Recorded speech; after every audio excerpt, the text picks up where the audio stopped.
Sebuah pabrik minyak sayur di Kecamatan Panongan, Kabupaten Tanggerang, Banten terbakar.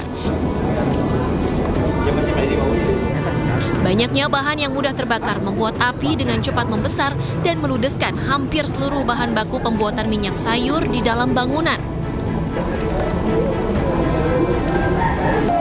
5 unit mobil pemadam kebakaran dari Kabupaten Tanggerang dan Bogor diterjunkan ke lokasi.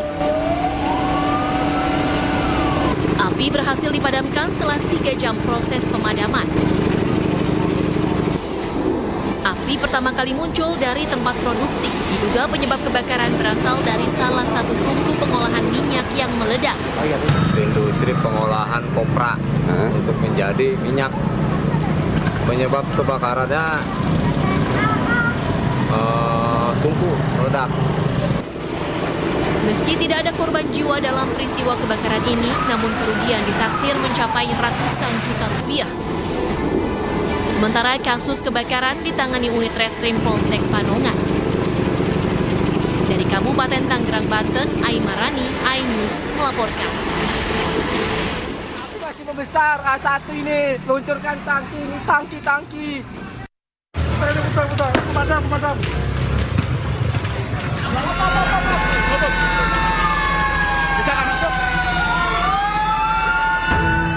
Warga dibuat heboh dan panik dengan kemunculan api di salah satu tempat usaha makanan dan minuman.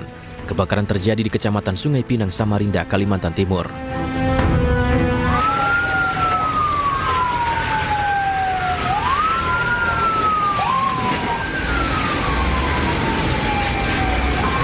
Api dengan cepat membakar bangunan tersebut hingga petugas pemadam harus membongkar pintu tralis dengan menggunakan palu besar.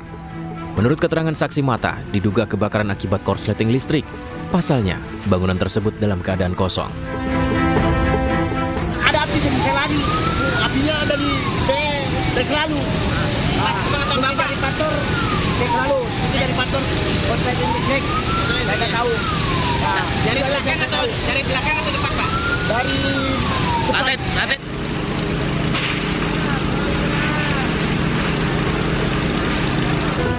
Setelah upaya pemadaman selama 1 jam dengan 3 mobil damkar, api akhirnya berhasil dipadamkan. Tidak ada korban jiwa atas peristiwa ini. Dari Samarinda, Ardi Wirya, iNews melaporkan. Kita awali Ayu siang hari ini dengan informasi terkait di Kabupaten Cianjur, Jawa Barat yang viral di media sosial. Terdapat sebuah mobil bus yang kembali mundur saat nekat melewati tanjakan yang sudah ambles dan nyaris menabrak warga yang ada di belakangnya. Allahu Akbar. Allahu Akbar. Allahu Akbar. Mundur. Awas. Allah siapa bak mamun kena. Allah. Arsa. Beginilah rekaman video amatir warga saat mobil bus melewati tanjakan yang sudah anjlok, tepatnya di Tanjakan Purut, Desa Sindang Sari, Kecamatan Kadupanda, Kabupaten Cianjur, Jawa Barat. Dalam rekaman, bus sempat naik namun tak kuat menanjak sehingga membuat bus kembali melaju mundur dan turun. Beruntung sopir bisa mengendalikan dengan aman meskipun nyaris menabrak sejumlah warga yang berada di belakang serta nyaris masuk ke dalam jurang.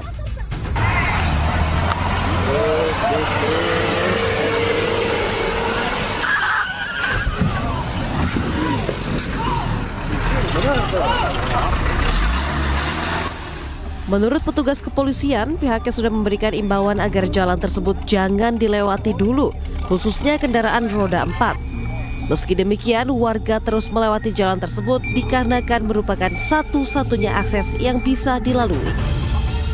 Kita memberikan peringatan kepada warga masyarakat untuk tidak melintas, terutama untuk roda 4, tetapi mereka memaksa. Nah, kemungkinan ke depannya, karena kita lihat kontur jalan, ya di bawah coran itu kan sudah kosong, tidak ada tanah, ya nanti mungkin kita tutup total. Tapi kalau kita tutup total, aktivitas kendaraan roda 2 dan roda 4, kita juga berpikirnya kasihan juga warga di sini, tidak bisa mencari bahan pangan keluar. Beruntung tidak ada korban jiwa maupun luka dalam peristiwa ini. Warga berharap segera ada perbaikan jalan dari pemerintah. Dari Cianjur, Jawa Barat, Muhammad Andi Ihsan, iNews melaporkan. Diduga hilang kendali, sebuah truk tronton menabrak sepeda motor dan menghantam sebuah rumah di Kota Bengkulu. Naasnya kecelakaan ini menewaskan satu penghuni rumah yang merupakan ibu hamil.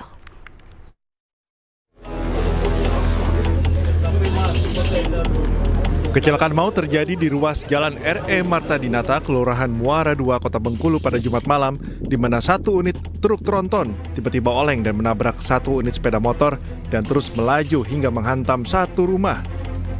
Kejadian ini terjadi sekitar pukul 23.00 waktu Indonesia Barat, di mana seorang penghuni rumah atas nama Indah Dwi Sarah, 33 tahun, yang sedang mengandung 5 bulan, tewas. Sementara sang suami yang hendak pergi menggunakan sepeda motor mengalami luka robek di kepala dan patah tangan. Kejadian ini bermula saat ia hendak mengendarai sepeda motor, namun tiba-tiba dari arah berlawanan, truk tronton langsung berbelok ke arahnya hingga menghantam sepeda motor yang dikendarainya. Mau masuk jalan itu untuk di tanjakan itu ada mobil ini dari Bagadewa kencang, pas tiba-tiba udah dekat dia langsung nyerong ke arah kita, langsung itu bisa hilang lagi kan. Pas dia dari jauh, pas udah dekat tuh dia langsung melok ke arah kita kan, masuk di sini. Hingga Sabtu siang, truk tronton masih berada di tempat kejadian dan belum dievakuasi. Pasca kejadian, sang sopir langsung menyerahkan diri ke pihak kepolisian dan masih dimintai keterangan. Pihak kepolisian pun masih mendalami penyebab dari kecelakaan ini. Dari Bengkulu, Endro Wirawan, iNews melaporkan. Pemirsa, seorang ibu yang baru saja melahirkan terpaksa meminta bantuan petugas damkar untuk memulangkannya ke rumah di Tambora, Jakarta Barat. Hal ini dikarenakan ibu tersebut masih lemas usai melahirkan.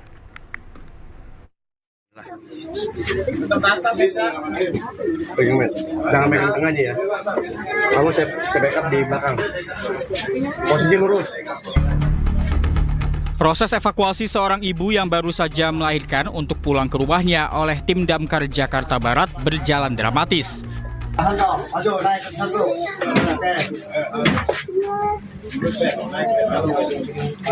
dulu. Tahan. Berdiri aja posisinya, Pak. Tim Damkar harus menggunakan tandu dan menaiki anak tangga yang curam. Dengan kehati-hatian, tim Damkar mengevakuasi ibu ini menuju rumahnya yang berada di lantai 2. Usai melahirkan di puskesmas, ibu ini tak bisa pulang ke rumah karena kondisi lemas. Apalagi kondisi rumahnya sempit dan berada di lantai 2. Sehingga keluarga menghubungi petugas damkar untuk membantu kepulangan ibu tersebut. Oke, taruh dia ke saya langsung kasut. Iya. Awas Pak Paul nih. Awas, pas. Tarik dulu ke atas. Ada informasi warga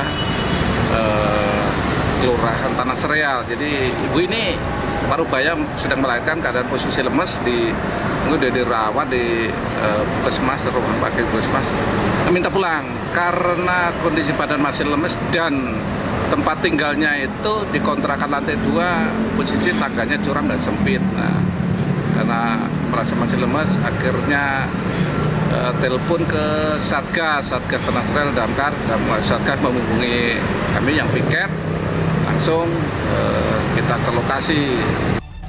Kini kondisi ibu dan bayinya mendapat pemeriksaan berkala dari puskesmas setempat. Dari Jakarta, Miftahul Gani, iNews melaporkan. Pemirsa, sebuah angkot hilang kendali dan menabrak pengendara serta mesin pengisian BBM di SPBU Jalan Joglo Raya, Kambangan, Jakarta.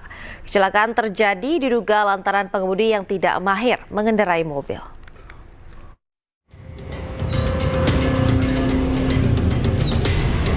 Sebuah angkot hilang kendali dan menabrak pengendara serta mesin pengisian BBM di SPBU Jalan Joglo Raya, Kembangan, Jakarta pada Sabtu dini hari. Kejadian ini bermula saat angkot hendak mengisi BBM di jalur 3. Untuk mempersingkat antrean, operator SPBU yang sudah kenal dengan sopir mengambil alih kemudi angkot untuk memindahkan ke jalur 4. Diduga kurang mahir mengemudi, operator itu salah menginjak pedal hingga menabrak sepeda motor dan 2 orang lainnya. Tidak hanya itu, sebuah mesin pengisian BBM pun roboh akibat diterjang angkot. Ya sekiranya kurang lebih ya kurang dari jam 1 lah. Jam itu malam ya. Pada saat kejadian itu kondisi pom bensinnya gimana Pak? Sepi atau rame Pak? Ya lagi agak sepi, nggak begitu rame. Memangnya kalau jam 1 kan udah agak sepi Pak. Itu jalan-jalan yang isi lah kalau jam 1. Ya, kejadiannya ya katanya sih operator itu apa minta majuin mobilnya, mobil angkot itu. Supirnya ya ngasih aja lagi. Jadi operator SPBU-nya itu bawa mobil Pak? Iya, dia yang majuin gitu. Meski sempat tertabrak angkot, korban hanya mengalami luka ringan dan telah dilarikan ke rumah sakit usai kejadian. Sedangkan kendaraan dan mesin pengisian BBM yang rusak akibat tabrakan telah dipindahkan. Dari Jakarta, Miftahul Gani, iNews melaporkan. Dan pemirsa, untuk mengetahui perkembangan terbaru bencana di Sukabumi, Jawa Barat, sudah ada rekan Budi Setiawan yang langsung dari Kecamatan Sagaranten, Sukabumi. Ya, Budi, bagaimana kondisi terkini dampak banjir dan longsor di sana? Apakah warga sudah menerima bantuan? Ya, selamat siang Aulia. Saat ini warga korban terdampak banjir bandang di Kecamatan Sagaranten sudah mulai menerima bantuan dari pemerintah. Bantuan tersebut berupa sembako, pakaian layak, keperluan anak, dan makanan cepat saji.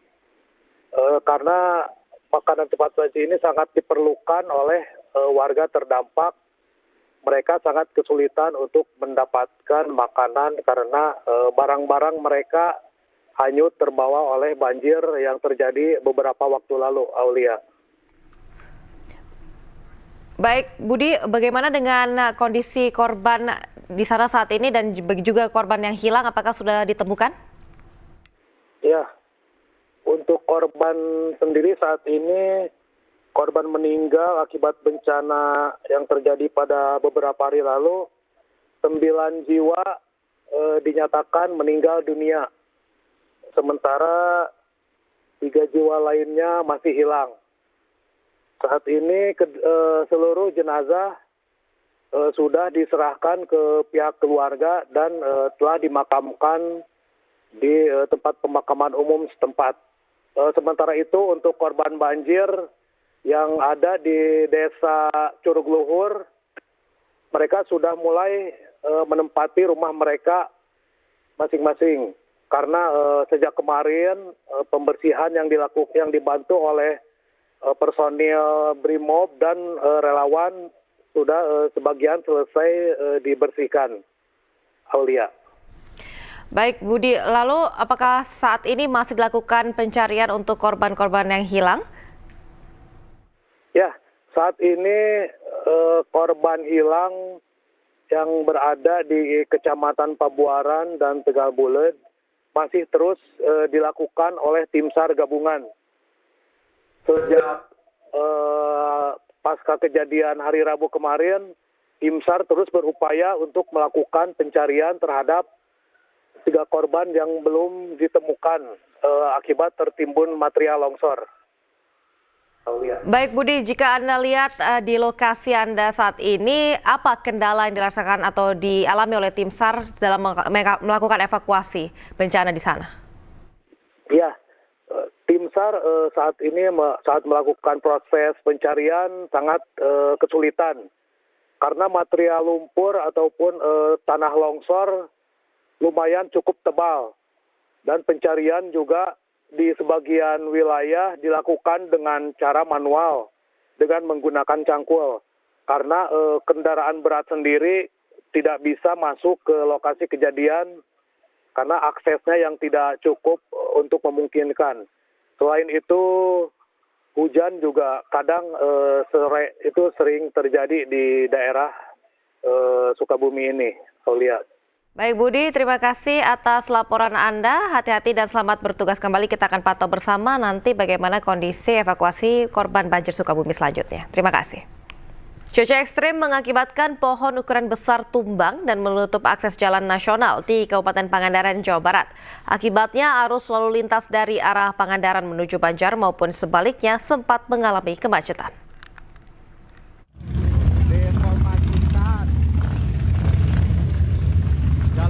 rusak, macet total. Sebuah pohon besar tumbang menutup akses Jalan Nasional Banjar Pangandaran, Kabupaten Pangandaran, Jawa Barat. Tumbangnya pohon menyebabkan tiang listrik roboh dan menimpa sebuah minibus. Pohon juga nyaris menghancurkan rumah warga. Tepat di Dusun Emplak, Blok Saung Bulet, Desa Emplak, Kecamatan Kalipucang, hujan dan angin kencang menyebabkan sebuah pohon besar tumbang menutup badan jalan dan nyaris menimpa rumah warga.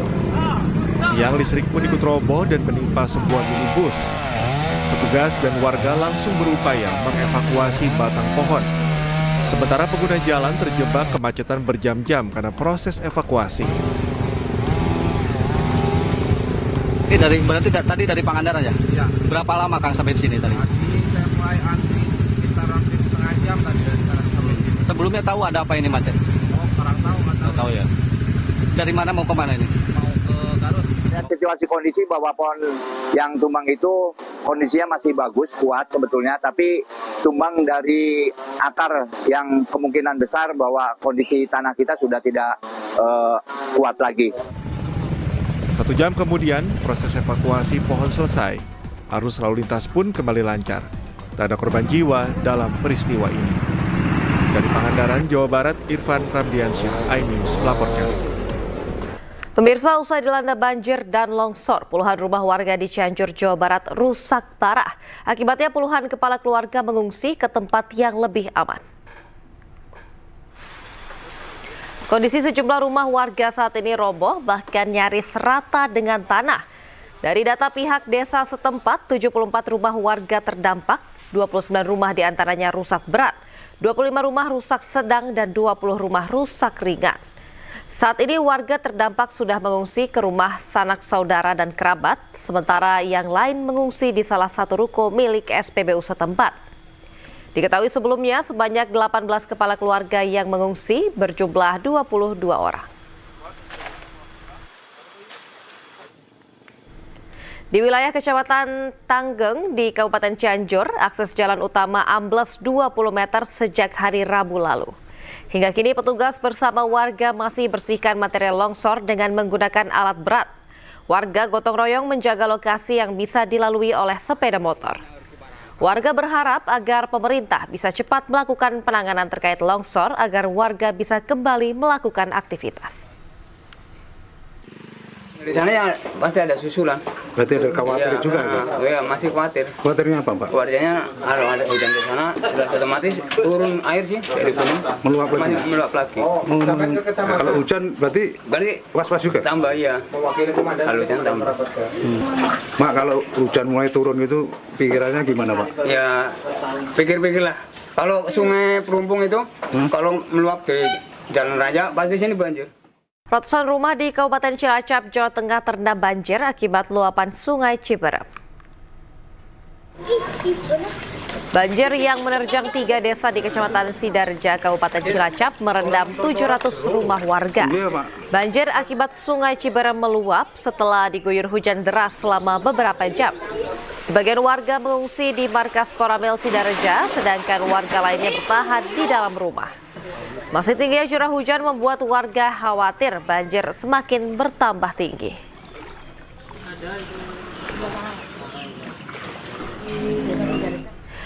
Akibat hujan deras di kota Sidoarjo menyebabkan 5 desa di Kecamatan Tarik, Sidoarjo, Jawa Timur terendam banjir.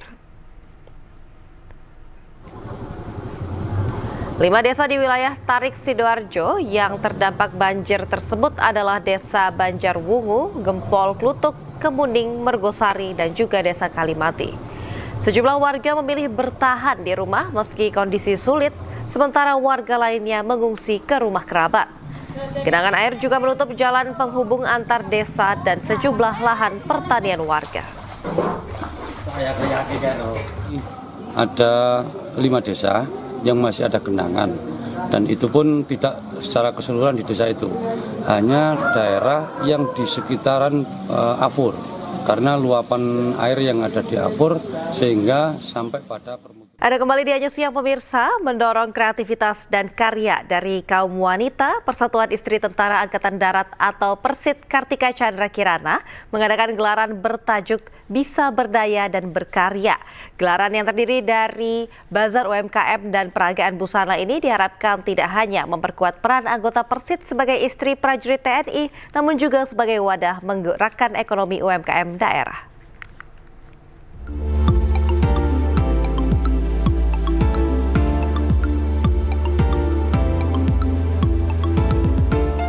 Sejalan dengan komitmen mewadahi kaum wanita berkarya di industri fashion lokal, Persatuan Istri Tentara Angkatan Darat atau Persit Kartika Chandra Kirana mengadakan gelaran bertajuk Persit Bisa Berdaya dan Berkarya. Gelaran terdiri dari bazar UMKM dengan berbagai karya wastra dan kerajinan daerah hasil karya anggota Persit, serta diwarnai acara peragam busana oleh anggota Persit. Acara ini merupakan bentuk penghargaan dan apresiasi kepada kaum wanita anggota Persit atas hasil karya yang telah ditekuni.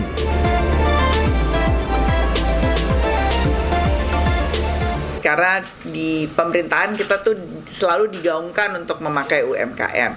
Nah, menurut saya untuk ini kita tuh selalu kalau saya tuh merasa sebagai ketua umum bahwa kami tuh selalu kayak diminta untuk mensupport, tapi belum tentu gaungnya tuh bersambut kedua belah pihak. Padahal anggota kami tuh banyak sekali. Jadi menurut saya semua tujuan itu kalau kita gotong royongkan pasti bisa. Jadi bagaimana support kita ya kita itu saling membantu satu sama lain sehingga UMKM yang lain juga tergerak. Acara seperti ini sangat bermanfaat ya untuk kami, apalagi kami yang posisinya jauh. Jadi banyak nantinya orang-orang di Indonesia ini akan tahu gitu loh. Tenun itu nggak cuma selama ini kita tahunya hanya tenun songket seperti itu. Tenun itu juga ada loh di masyarakat Iban gitu kan. Dan mungkin anggota kami selama ini hanya bikin, tapi kesulitan mempromosikan atau mendistribusikan. Nah, kami harapkan dengan acara ini masyarakat lebih tahu sehingga nanti masyarakat juga akan mencari produknya. Selain memperkuat peran anggota Persit sebagai istri prajurit TNI, acara ini bertujuan membantu UMKM berperan penting dalam perekonomian nasional seperti memberikan kontribusi terhadap penyerapan tenaga kerja dan pertumbuhan ekonomi lokal. Dari Jakarta, Amin Rida, Ahmad Putra, iNews melaporkan. Anda kembali di Aja Siang pemirsa, 8 kereta api tambahan akan dioperasikan selama libur Natal dan Tahun Baru atau Nataru. 8 kereta api tambahan ini diantaranya 6 kereta api jarak jauh dan 2 kereta api lokal komersil. 8 kereta api tambahan ini akan dioperasikan PT KAI Daop 8 Surabaya dari 19 Desember 2024 hingga 5 Januari 2025 atau selama masa angkutan libur Nataru ini. PT KAI Daop 8 Surabaya mengoperasikan 52 kereta api jarak jauh. Daop 8 Surabaya akan mengoperasikan sebanyak 8 KA tambahan, terdiri dari 6 kereta api tambahan jarak jauh dan juga kereta api lokal komersial tambahan. Kereta api tambahan tersebut akan beroperasi mulai tanggal 19 Desember 2024 hingga 5 Januari 2025. Pemirsa, calon wakil gubernur Jakarta Rano Karno tetap yakin Pilkada Jakarta satu putaran. Meski demikian, ia masih menunggu hasil resmi KPU Jakarta dan berharap pengumumannya lebih cepat dari jadwal. Calon wakil gubernur Jakarta nomor urut 3 Rano Karno menanggapi pleno rekapitulasi hasil perhitungan suara tingkat Provinsi DKI Jakarta yang mulai digelar sejak 7 Desember. Rano berharap hasilnya bisa diketahui lebih cepat dari jadwal. Rano juga meyakini Pilgub Jakarta berlangsung dalam satu putaran. Yang kita punya dan juga kita ambil dari Serekapnya KPUD, kita merasa cukup satu putaran. Tapi tentu kita tunggu aja, hari ini kan pleno. Mudah-mudahan ya kalau dijadwalkan sampai tanggal 9. Tapi saya dengar semua dari kecamatan semua sudah selesai. Kalau memang lebih cepat jauh lebih baik. Tapi artinya kita tunggu hasil resmi dari KPU. Terus ini kemarin dari tim sebelah dari 01 melapor ke DKPP terkait katanya KPUD Jakarta nggak profesional dalam menangani. Ya itu terserah lah. Artinya yang dia ributkan C6. Apa dia yakin kalau si 6-nya semua tuh pemilihannya lebih dari gede? Nggak perlu kita cari ini, realita memang. Pemirsa, tim sukses dan advokasi Ridwan Kamil Suswono akan mengajukan gugatan ke Mahkamah Konstitusi terkait kecurangan yang terjadi di Pilkada Jakarta 2024. Bukti-bukti terkait kecurangan sudah disiapkan oleh tim advokasi pemenangan tim SES 01 yang diduga dilakukan secara terstruktur dan masif. Salah satunya yang terjadi di TPS 28 Pinang Ranti, Jakarta Timur. Tindakan ini dilakukan tim advokasi Ridwan Kamil dan Suswono berdasarkan hasil penelitian dan juga pengecekan tim di lapangan. Tim menemukan bahwa KPU dalam melaksanakan proses pilkada penuh kekurangan dan juga kecurangan yang dilakukan dengan orang yang tidak terkait dengan KPU dan juga petugas KPPS di lapangan. Ajuan masyarakat ke Bawaslu bahwa mereka tidak mendapatkan surat undangan C6. Ini masif terjadi di semua TPS dan ini adalah salah satu faktor yang menyebabkan rendahnya partisipasi masyarakat dalam pilkada kemarin, yang menjadikan pilkada kemarin adalah pilkada terendah partisipasi masyarakat sepanjang sejarah pilkada di DKI Jakarta, yang ujungnya membuat pilkada tersebut tidak memiliki legitimasi yang kuat, sehingga ini adalah kesalahan atau tanggung jawab dari KPU DKI Jakarta yang kemarin sudah kita laporkan kepada. Pemirsa, untuk mengetahui jelang rapat pleno rekapitulasi suara Pilkada Jakarta, kita sudah terhubung dengan Jen Cahyani di Sari Pasifik, Jakarta. Jen, jam berapa rapat pleno akan digelar? Apakah sudah ada informasi? Silakan dengan laporan Anda.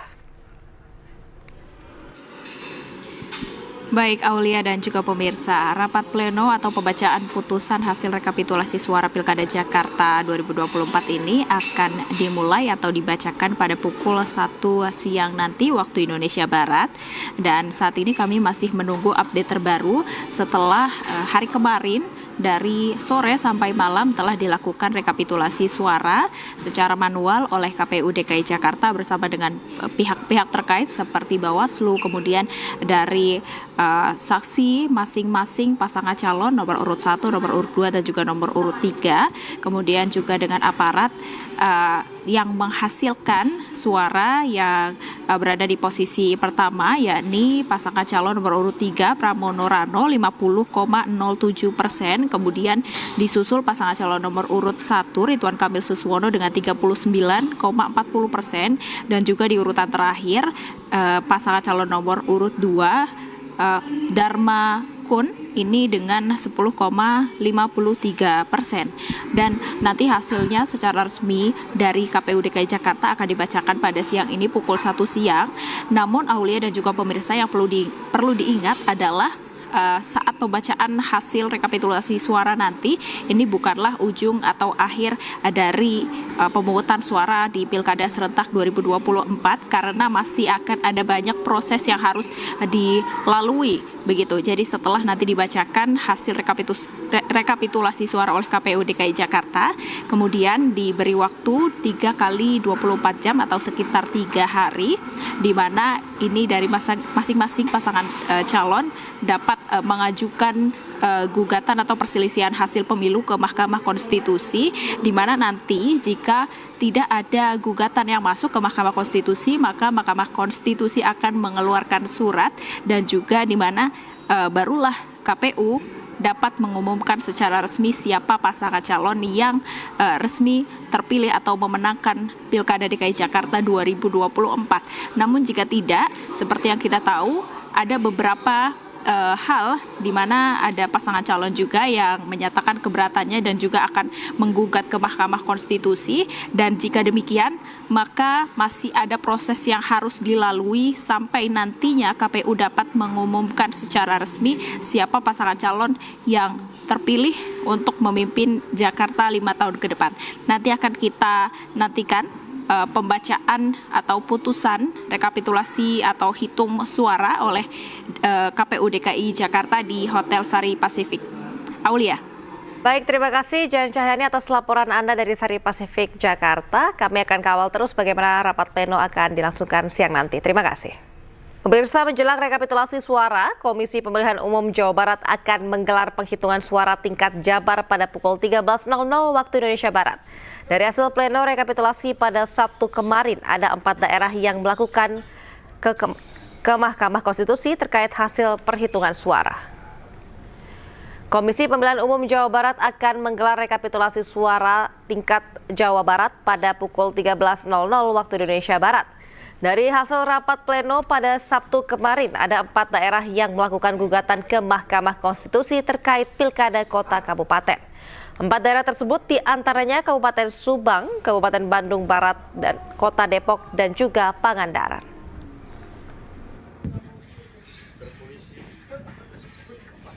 Selanjutnya pemirsa, KPU Provinsi Jawa Tengah telah selesai melaksanakan rekapitulasi suara.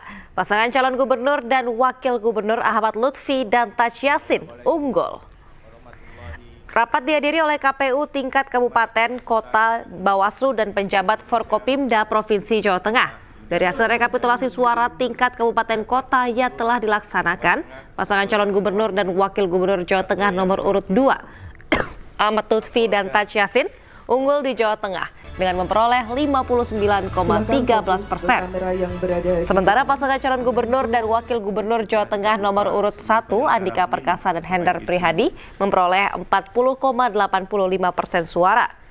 Kemenangan Ahmad Lutfi dan Taj Yassin dalam Pilgub Jawa Tengah 2024 ini mematahkan dominasi PDI Perjuangan yang dalam 3 pemilihan gubernur sebelumnya selalu unggul.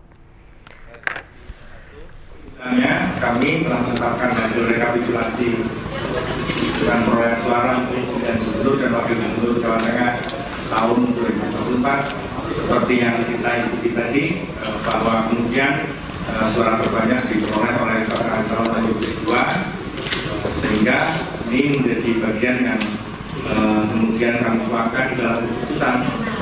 Dan selanjutnya kita akan tetap mengikuti proses selanjutnya dalam hal memang keputusan ini apakah kemudian menjadi objek yang nanti diajukan ke perselisihan selanjutnya di Mahkamah. Pasangan Androsoni dan Dimyati Natakusuma mendapatkan suara terbanyak di pemilihan Gubernur Banten 2024. Dari hasil rekapitulasi KPU Provinsi Banten, Andra dan Dimyati unggul atas pasangan Airin Rahmidiani dan Ade Sumardi. Assalamualaikum warahmatullahi Di hasil pleno rekapitulasi penghitungan suara tingkat Provinsi Banten, pasangan nomor urut 1, Airin Ade mendapatkan jumlah total suara 2.449.183 suara. Sedangkan pasangan nomor urut 2, Andra dan Dimyati mendapatkan 3.102.501 suara. Hasil rekapitulasi ini ditandatangani semua anggota KPU Provinsi Banten, termasuk ditandatangani oleh saksi dari pasangan calon nomor urut 2. Baik, kami ucapkan terima kasih. Ratusan warga dan wisatawan antusias mengikuti acara tradisi budaya Bakpia Day yang digelar di Kampung Sentra Industri Bakpia Patok, Ngampilan, Yogyakarta. Mereka rela berdesak-desakan dan berebut gunungan bakpia di tengah derasnya hujan.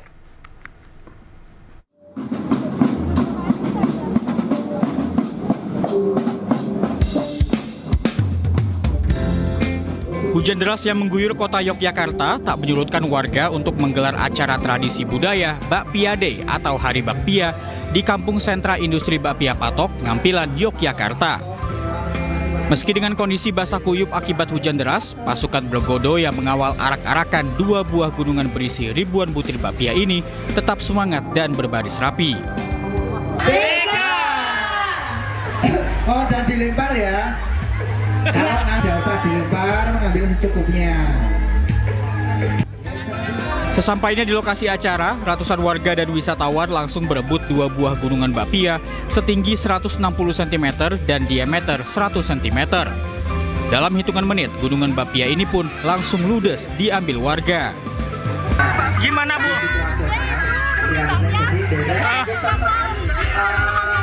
Setiap tahun ikut ya, Bu ya? Oke, tadi ikut rebutan juga ya, Bu ya? Ikut rebutan juga ya akhirnya ya? Kegiatan Bapia Day ini merupakan ungkapan rasa syukur warga sekaligus untuk memperkuat identitas bahwa bapia adalah makanan khas kota Yogyakarta. Ada kegiatan tahunan rutin bulan Magelang, di mana ikon Pulau Magelang dalam rangka mempertahankan bahwa Pulau Magelang sebagai ikon penghasil bapia. Di samping arak-arakan gunungan bapia, kegiatan ini juga dimeriahkan oleh aneka macam seni budaya lokal. Hingga saat ini tercatat ada ratusan usaha mikro, kecil, dan menengah yang memproduksi bapia di Kampung Patok, Ngampilan, Yogyakarta. Dari Yogyakarta, Heru Trijoko, iNews melaporkan. Anda kembali di Ayu Siang pemirsa, Timnas Indonesia akhirnya merilis daftar 24 pemain yang dibawa ke Piala AFF atau yang kini dikenal dengan Asian Cup. Skuad Garuda dipastikan tidak akan membawa Justin Hubner dan Ivar Janar. Timnas Indonesia akhirnya merilis daftar pemain yang dibawa ke Piala AFF atau yang kini dikenal dengan ASEAN Cup. Total ada 24 pemain yang dibawa dan banyak dinominasi oleh pemain muda.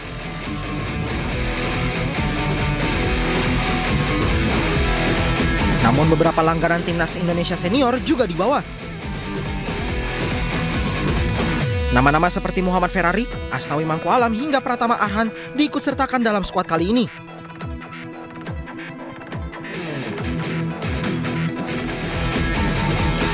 Sementara banyak pemain keturunan yang tidak dibawa ke turnamen ini. Justin Hubner dan Ivar Janar yang sempat masuk rencana tidak dibawa Shin Tae-yong ke ASEAN Cup 2024.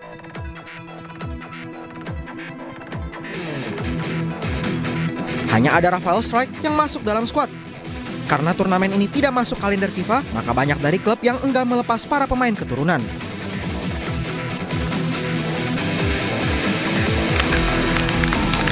Di ASEAN Cup 2024, Timnas Indonesia tergabung di grup B bersama Vietnam, Laos, Myanmar, dan Filipina. Laga pertama skuad Garuda adalah melawan Myanmar di Yangon pada Senin 9 Desember 2024. Pemirsa, 80 tenan usaha mikro, kecil, dan menengah meramaikan Bazar Natal di kawasan Menteng, Jakarta. Tak hanya itu, di bazar ini pengunjung juga bisa menikmati makanan khas Natal di restoran bernuansa Eropa. Penasaran? Berikut liputan selengkapnya untuk Anda.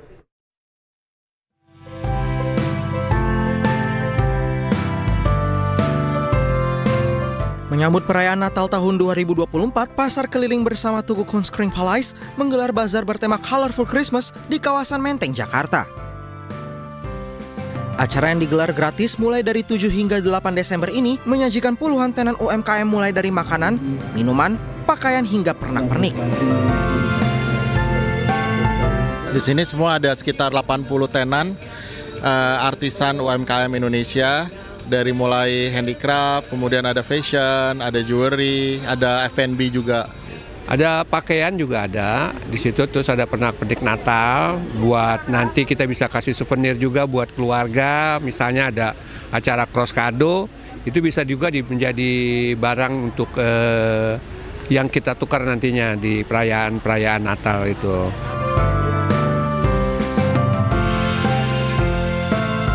Puas berkeliling menikmati bazar Natal, di sini pengunjung juga bisa menikmati beragam sajian menu kuliner khas Natal. Mulai dari goat cheese dan fig crostini, Australian Wagyu tenderloin, beef Wellington, dan maple glazed salmon with pecan crust di restoran bernuansa Eropa.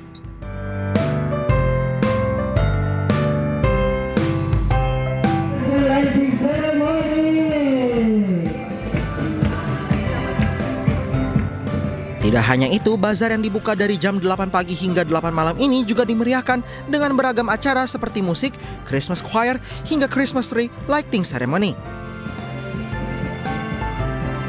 Dari Jakarta, Anissa Septiarani, Jaka Samsa, iNews melaporkan.